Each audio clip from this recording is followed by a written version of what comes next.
Agar sizga har oy elektr, gaz, ichimlik suvi, issiq suv, isitish yoki chiqindi uchun kvitansiya kelsa, bugungi ma'lumot siz uchun juda muhim. Chunki ko'pchilik odamlar bilmay turib to'lov qiladi. Keyin esa o'ziga tegishli imtiyoz yoki 100% kompensatsiyani talab qilmaydi.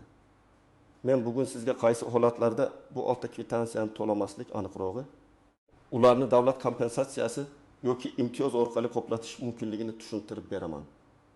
Bu mavzu faqat pensionerlar yoki kam ta'minlangan oilalarga emas, balki nogironligi bor shaxslar, yolg'iz keksalar, boquvchisini yo'qotgan oilalar, ijtimoiy himoyaga muhtoj fuqarolar va subsidiyaga haqli xonadonlarga ham tegishli. Shuning uchun videoni oxirigacha ko'ring.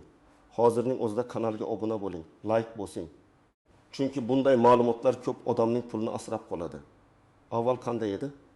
Oldin ko'pchilik kommunal xizmatlar bo'yicha imtiyozlar, qog'oz ma'lumotnomalar, idoradan idoraga yurish, mahalla ta'minot korxonasi, ijtimoiy himoya bo'limi orasida qatnash orqali rasmiylashtirilardi. Odam imtiyozga haqli bo'lsa ham, buni isbotlash uchun juda ko'p vaqt sarflardi. Natijada ko'pchilik mayli boshimni og'ritmay deb kvitansiyani to'lab yuborardi. Endi esa tizim bosqichma-bosqich raqamlashtirildi. Fuqaroning ijtimoiy holati, pensiya olishi, nogironlik darajasi ijtimoiy himoya yagona reyestrida turishi, subsidiya olishi yoki yordamga muhtojligi elektron bazalar orqali tekshirilishi mumkin. Ya'ni, agar siz imtiyozli toifaga kirsangiz, ayrim kommunal to'lovlaringiz bo'yicha kompensatsiya, chegirma yoki to'liq qoplab berish huquqiga ega bo'lishingiz mumkin. Lekin eng katta muammo shundaki, tizim bor, huquq bor, lekin odamlar xabardor emas. Ba'zi joylarda kvitansiya baribir chiqaveradi. Ba'zan eski qarzdorlik bilan yangi hisob-kitob aralashib ketadi. Ba'zan abonent boshqa odam nomida bo'ladi. Ba'zan imtiyoz bor, lekin bazaga kiritilmagan bo'ladi. Shuning uchun men bugun sizga oddiy tilda tushuntiraman. Kimlar xavotir olishi kerak, kimlar tekshirishi kerak, kimlar esa shunchaki odatiy tartibda to'lashda davom etadi. Men aytayotgan 6 ta kvitansiya odatda xonadonlarga keladigan asosiy kommunal to'lovlardir. Birinchisi elektr energiyasi, ikkinchisi tabiiy gaz, uchinchisi ichimlik suvi, to'rtinchisi oqova suv, ya'ni kanalizatsiya xizmati, beshinchisi issiq suv yoki markaziy isitish agar siz ko'p qavatli uyda yashasangiz, oltinchisi maishiy chiqindi olib ketish xizmati. Endi muhim joyi, men hamma bu kvitansiyalarni umuman to'lamaydi demayapman. Yo'q, bu juda noto'g'ri tushuncha bo'ladi. Men aytayotgan narsa shuki, ayrim toifalardagi fuqarolar ushbu to'lovlar bo'yicha imtiyoz, subsidiya yoki kompensatsiya olish huquqiga ega. Agar siz shu toifaga kirsangiz, kvitansiyani ko'rkoni to'lab yubormasdan avval huquqingizni tekshirishingiz kerak. Masalan, birinchi misolni olaylik. Toshkent viloyatida yashovchi yolg'iz pensioner ayol bor deylik. U 72 yoshda, farzandlari boshqa shaharda, u bir o'zi yashaydi. Har oy unga elektr uchun 5 ming so'm, gaz uchun 20 ming so'm, suv va oqova suv uchun 5 ming so'm, chiqindi uchun 10 ming so'm, qishda isitish uchun yana 200 ming so'mgacha kvitansiya keladi. Umumiy hisobda qish oylarida bet-mehr 500 ming so'm atrofida to'lov chiqadi. Agar uning pensiyasi 1 million 100 ming so'm bo'lsa, bu pulning deyarli yarmi kommunalga ketadi. Ana shunday holatda u ijtimoiy himoya organlariga murojaat qilib, yordam, kompensatsiya yoki subsidiya bor yo'qligini tekshirish shart. Ikkinchi misol, oilada nogironligi bo'lgan farzand bor. Ota ishlaydi. Ona uyda parvarish qiladi. Daromad bir kishining oyligiga bog'liq. Bunday oilada elektr sarfi ko'proq bo'lishi mumkin. Iskich ishlaydi, tibbiy uskuna ishlatiladi, kir yuvish, suv isitish, bolani parvarish qilish xarajatlari ko'payadi. Ular oddiy oila kabi qaralmasligi kerak. Agar bu oila ijtimoiy reyestrda bo'lsa yoki tegishli hujjatlari bo'lsa, kommunal xarajatlar bo'yicha yordam olish ehtimoli mavjud. Uchinchi misol, boquvchisini yo'qotgan oila. Ona 2 nafar bola bilan qolgan. Uy ijara emas, lekin daromad juda kam. Qish oyida gaz va elektr narxi oshib ketadi. Kvitansiya kelsa, ona birinchi bo'lib ovqat, dori, maktab xarajatini o'ylaydi. Ana shunday oilalar mahalla orqali ijtimoiy himoya yagona reyestriga kiritilishi, keyin esa kompensatsiya va yordam mexanizmlaridan foydalanishi mumkin. To'rtinchi misol, ko'p qavatli uyda yashaydigan keksa er-xotin. Ularning isitish kvitansiyasi qishda 300 ming so'mdan oshadi. Ular biz hamma kabi to'laymiz deb o'ylaydi. Lekin ularning yoshiga, daromadiga, ijtimoiy holatiga qarab ayrim mahalliy yoki respublika darajasidagi yordamlar qo'llanishi mumkin. Shuning uchun men doim aytaman, kvitansiya kelgani to'lov majburiy va baxtsiz degani emas. avval hisob kitob to'g'riligini. Keyin imtiyoz mavjudligini tekshirish kerak. Birinchi navbatda kam ta'minlangan oilalar tekshirish kerak. Agar oilaning umumiy daromadi yashash xarajatlariga yetmayotgan bo'lsa, siz men borib to'lashim kerak deb jim yurmasligingiz kerak. Mahallaga borib ijtimoiy yordamga muhtoj oila sifatida ro'yxatdan o'tish imkoniyatini so'rang. Ikkinchi toifa nogironligi bo'lgan shaxslar va ularni parvarish qilayotgan oilalar. Bu yerda faqat birinchi yoki ikkinchi guruh emas, bolalikdan nogironligi bor shaxslar, nogiron farzandi bor oilalar. Harakatlanishi cheklangan keksalar ham o'z holatini tekshirtirish kerak. Uchinchi toifa yolg'iz keksalar. Agar siz yolg'iz yashasangiz, sizga yordam beradigan doimiy daromadli farzand yoki qarindosh bo'lmasa, siz kommunal to'lovlarni o'zingiz ko'tarayotgan bo'lsangiz, bu holat alohida ko'rib chiqilishi mumkin. 4-toifa boquvchisini yo'qotgan oilalar, ayniqsa oilada voyaga yetmagan bolalar bo'lsa, bu holatda kommunal to'lovlar bo'yicha yordam olish masalasini mahalla va ijtimoiy himoya bo'limi bilan ko'tarish kerak. 5-toifa urush va mehnat faxriylari, ularga tenglashtirilgan shaxslar, ayrim orden va medal sohiblari. Bu toifadagi imtiyozlar hudud, qonunchilik va xizmat turiga qarab farq qilishi mumkin. Shuning uchun eski daftarchada yozilgan imtiyozga suyanib yurmasdan, uni bugungi elektron bazada tasdiqlatish kerak. 6-toifa uy-joy subsidiyasi yoki ijtimoiy yordam olayotgan fuqarolar. Agar siz biror turdagi davlat yordamini olayotgan bo'lsangiz, kommunal xarajatlar bo'yicha qo'shimcha yordam huquqingiz ham bo'lishi mumkin. Buni albatta aniqlang. Agar sizning oilangiz daromadi yetarli bo'lsa, imtiyozli toifaga kirmasangiz, kvitansiya sizning nomingizga to'g'ri rasmiylashtirilgan bo'lsa, hisoblagich ko'rsatkichlari to'g'ri olinayotgan bo'lsa, unda odatiy tartibda to'lovni amalga oshirasiz. Bu video to'lovdan qochish haqida emas. Bu video qonuniy imtiyozni bilish va undan foydalanish haqida. Agar kimdir sizga hech kim to'lamasin, hamma kvitansiyani tashlab yuborsin desa, bunday gapga ishonmang. Chunki noto'g'ri to'lov qilmaslik bilan noqonuniy qarzdorlik yaratish boshqa narsalar.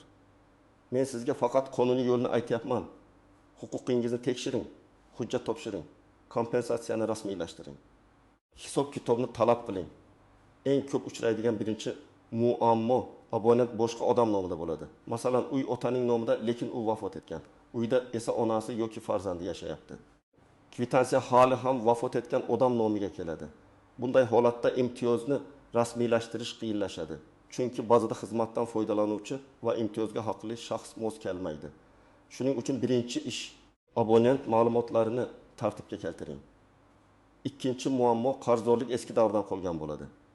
Masalan, siz hozir imtiyozga haqli bo'ldingiz, lekin oldingi 2 yil uchun 1 million so'm qarz chiqyapti. Bu kompensatsiya odatda belgilangan davrdan boshlab qo'llanishi mumkin. Eski qarz esa alohida ko'rib chiqiladi. Shuning uchun menga imtiyoz berildi, demak hamma qarzim o'chadi deb o'ylash xato. Eski qarz bo'yicha qayta hisob kitob, dalolatnoma, hisoblagich ko'rsatkichlari, to'lov cheklari kerak bo'ladi. 3-muammo, hisoblagich ishlamaydi yoki plombasi buzilgan bo'ladi. Bu juda xavfli holat. Agar elektr yoki gaz hisoblagichida muammo bo'lsa, ta'minotchi tashkilot sizga normativ asosida katta summa yozishi mumkin. Keyin siz men ham ishlatganman deb isbotlay olmaysiz. Shuning uchun imtiyozdan oldin texnik holatni ham tekshiring. Hisoblagich buzilgan bo'lsa, darhol yozma ariza bering, kelib ko'rishsin, dalolatnoma tuzishsin. 4-muammo, ijtimoiy yordamga haqli bo'lsangiz ham reyestrda yo'qsiz. Ko'p odam mahalla biladi-ku, men qiynalayotganimni deb o'ylaydi. Yo'q, og'zaki bilish yetmaydi. Sizning holatingiz rasmiy bazada ko'rinishi kerak. Ariza, pasport ma'lumotlari, oila tarkibi, daromadlar, pensiya yoki nafaqa ma'lumotlari kiritilgandan keyin masala ko'rib chiqiladi. 5-muammo, xonadonda ro'yxatda turgan odamlar ko'p, lekin aslida yashamaydi. Masalan, 3 farzand ro'yxatda turadi, ammo ular chet elda yoki boshqa viloyatda yashaydi. Tizim esa ularni oila tarkibida deb ko'rishi mumkin. Natijada sizning daromadingiz yoki oila tarkibingiz noto'g'ri baholanadi. Bunday vaziyatda yashash joyi vaqtincha ketganligi, daromad manbalari bo'yicha hujjatlar kerak bo'lishi mumkin. 6-muammo, subsidiya yoki kompensatsiya faqat belgilangan me'yor doirasida qo'llanishi mumkin. Masalan, elektr energiyasi uchun ma'lum bir limitgacha yordam bo'lishi mumkin. Undan ortiqcha iste'mol esa o'zingiz hisobingizdan to'lanadi. Bu juda muhim. Agar sizga imtiyoz berilsa ham, bu endi xohlagancha yoqaman. Hammasini davlat to'laydi degani emas. me'yor, limit, davr, xizmat turi va hujjat holati alohida ahamiyatga ega. 7. nozik jihat kompensatsiya ba'zan pul ko'rinishida beriladi, ba'zan esa hisob kitobda aks ettiriladi. Ya'ni sizga naqd pul berilmasligi mumkin. Balki kommunal tashkilotdagi hisobingizda chegirma sifatida ko'rinishi mumkin. Shuning uchun menga pul tushmadi, demak imtiyoz yo'q deb xulosa qilmang. Shaxsiy kabinetingizni, kommunal korxona hisobini, bank kartangizni va mahalladagi ma'lumotni birgalikda tekshiring. Birinchi qadam, hamma kvitansiyalarni yig'ing. Elektr, gaz, suv, o'qova suv, isitish, issiq suv. Chiqindi bo'yicha oxirgi 3 oylik kvitansiyalarni alohida qilib qo'ying. Agar elektron to'lagan bo'lsangiz, ilovadan cheklarni yuklab oling yoki screenshot qiling. Ikkinchi qadam, hisoblagich ko'rsatkichlarini yozib oling. Elektr hisoblagich raqami, gaz hisoblagich raqami, suv hisoblagich raqami va bugungi ko'rsatkichlarni suratga oling. Surat aniq bo'lsin, raqamlar ko'rinsin, sana bo'lsa undan ham yaxshi. Uchinchi qadam. Abonent kim nomida ekanini tekshiring. Agar uy sizning nomingizda bo'lmasa yoki kvitansiya vafot etgan qarindosh nomiga kelayotgan bo'lsa, avval kommunal tashkilotga borib, abonent ma'lumotlarini yangilash tartibini so'rang. Buning uchun pasport, kadastr hujjati, meros hujjati yoki ishonchnoma kerak bo'lishi mumkin. 4-qadam, mahallaga boring. Mahalla raisi yoki hokim yordamchisiga vaziyatingizni tushuntiring.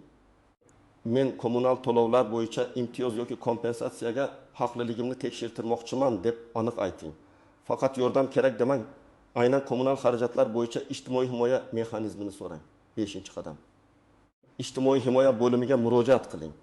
Hududingizdagi inson ijtimoiy xizmatlar markazi yoki tegishli ijtimoiy himoya organiga boring. O'zingiz bilan pasport, oila a'zolari hujjatlari, pensiya yoki nafaqa ma'lumotlari, nogironlik ma'lumotnomasi, boquvchisini yo'qotganlik hujjati, daromad ma'lumotlari, kvitansiyalar va uy hujjatlarini olib boring. 6-qadam, arizani yozma bering. Og'zaki gap bilan cheklanib qolmang. Arizada shunday mazmun bo'lsin. Men falon manzilda yashayman. Oilamning ijtimoiy holatini inobatga olib, kommunal xizmatlar bo'yicha imtiyoz, subsidiya yoki kompensatsiya huquqimni tekshirib berishingizni so'rayman. Arizaga sana qo'ying. Nusxasini o'zingizda qoldiring. 7-qadam, kommunal tashkilotlardan hisob kitobni so'rang. Agar sizga katta qarz chiqqan bo'lsa, darhol to'lab yubormang. Avval yozma ravishda qarzdorlik qanday davr, qanday tarif, qanday ko'rsatkich asosida hisoblanganini tushuntirib bering deb so'rang. Elektr bo'yicha elektr tarmoqlariga, gaz bo'yicha gaz ta'minotiga, suv bo'yicha suv ta'minoti korxonasiga. Chiqindi bo'yicha sanitariya tashkilotiga murojaat qilasiz. 8-qadam, javobni kuting, lekin nazoratni qo'ldan bermang. Ariza topshirgandan keyin o'zlari hal qiladi deb bir oy yurib ketmang. Telefon qiling. Ariza raqamini so'rang. Qaysi mutaxassis ko'rayotganini biling. Agar rad javobi berilsa, sababini yozma so'rang. Sizga mumkin emas degan og'zaki javob huquqiy javob emas. 9-qadam, agar noqonuniy rad etish bo'lsa, yuqori tashkilotga murojaat qiling. Tuman hokimligi, viloyat ijtimoiy himoya boshqarmasi, iste'molchilar huquqlarini himoya qilish organlari, prokuratura yoki sudga murojaat qilish mumkin. Lekin buning uchun qo'lingizda hujjat bo'lishi kerak. Ariza nusxasi, rad javobi, kvitansiyalar, hisob kitoblar. 10-qadam, har oy tekshirib boring. Imtiyoz bir marta rasmiylashtirilgan bo'lsa ham kvitansiyaga qarang. Chegirma tushdimi? Kompensatsiya aks etdimi? Yangi qarzdorlik noto'g'ri yozilmadimi? Ayniqsa tariflar o'zgarganda, hisoblagich almashtirilganda, oila tarkibi o'zgarganda yoki manzil almashganda qayta tekshirish kerak. Tasavvur qiling. Sizning onangiz yolg'iz pensioner. Har oy pensiya keladi. U birinchi bo'lib doriga pul ajratadi. Keyin bozor, non, choy, kommunal. Qishda gaz ko'proq ishlatiladi, elektr ham oshadi. Kvitansiya 500 ming so'm chiqsa, u qo'rqib ketadi va qarz bo'lib qolmamsin deb to'laydi.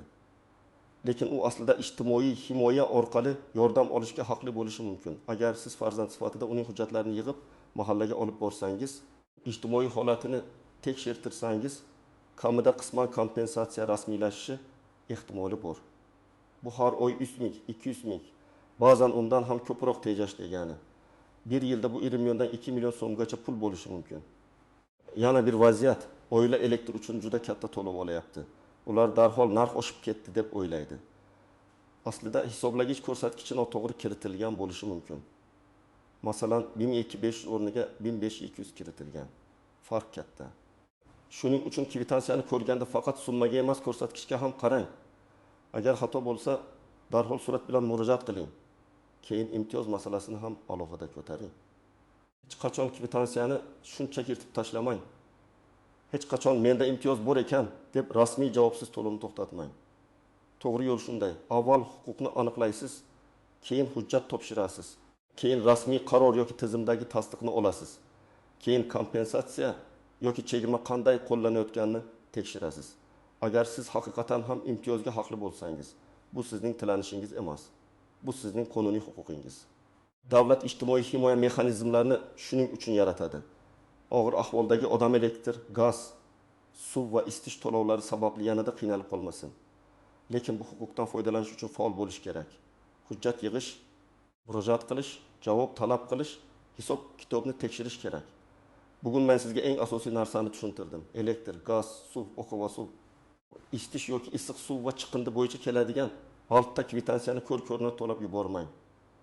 Agar siz kam ta'minlangan oila, yolg'iz keksa, nogironligi bo'lgan shaxs, boquvchisini yo'qotgan oila yoki ijtimoiy himoyaga muhtoj toifaga kirsangiz, imtiyoz va 3%gacha kompensatsiya huquqingiz bo'lishi mumkin. Eng avval kvitansiyalarni yig'ing, hisoblagichlarni suratga oling, abonent nomini tekshiring. Mahallaga va ijtimoiy himoya markaziga murojaat qiling. Arizani yozma topshiring va javobni talab qiling. Shunda siz ortiqcha to'lov qilmaslik, noto'g'ri qarzdorlikdan qutulish va o'zingizga tegishli yordamni olish imkoniyatiga ega bo'lasiz. Agar sizda shunday kvitansiya kelayotgan bo'lsa yoki imtiyoz olishda muammo bo'lgan bo'lsa, izohlarda yozing. Qaysi xizmat turi, qancha summa chiqqanini yozsangiz, keyingi videolarda eng ko'p uchraydigan muammolarni alohida tushuntirib beraman.